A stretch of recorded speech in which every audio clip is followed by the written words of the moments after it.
السلام علیکم دوستو، میں ہوں ڈاکٹر عائشہ اور آپ دیکھ رہے ہیں مجرب دواخانہ۔ آج میں آپ کو کولیسٹرول زیادہ سے کم کیسے کیا جا سکتا ہے یہ بتاؤں گی۔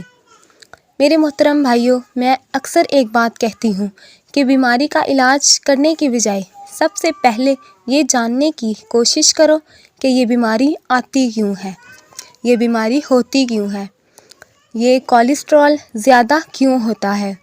اگر آپ کو اس کا پتہ چل جائے تو آپ بنا دوائی کے جس وجہ سے وہ کولیسٹرول زیادہ بڑھ رہا ہے اس وجہ کو ختم کر سکتے ہیں۔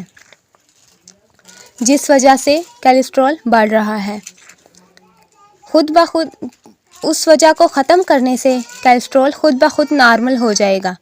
یہ جو کولیسٹرول ہے جس کو HDL کہتے ہیں، اس میں کیا ہوتا ہے؟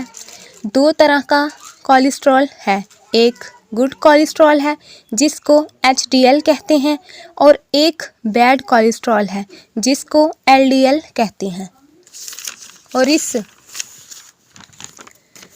اس میں ایک اور ہے جس کو VLDL کہتے ہیں۔ میرے محترم بھائیوں، کولیسٹرول زیادہ ہونے کی سب سے بڑی وجہ آپ کا گلا ہوا کھانا ہے۔ وہ کھانا جو آپ گلا ہوا کھاتے ہیں، وہ کھانا آپ کے کولیسٹرول کو بڑھاتا ہے۔ اب گلا ہوا کھانا کون سا ہے؟ تو میرے محترم بھائیوں، جو کھانا پکا ہوا نہیں ہے وہ گلا ہوا ہے۔ مٹی کے برتن میں کھانا پکتا ہے، silver, steel, non stick, pressure cooker میں جو کھانا پکاؤ گے وہ پکتا نہیں ہے، وہ گلتا ہے۔ میرے محترم بھائیوں، خون کا گاڑھا ہونا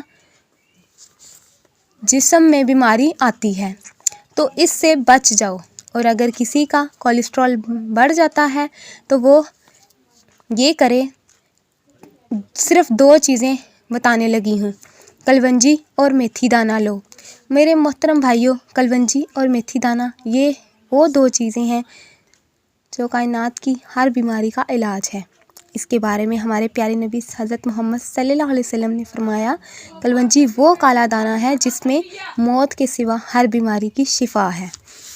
میری حوصلہ افزائی کے لیے اس چینل کو سبسکرائب کیجیے لازمی، تاکہ میں ایسی ویڈیوز آپ لوگوں کے لیے روزانہ بناتی رہوں۔ شکریہ۔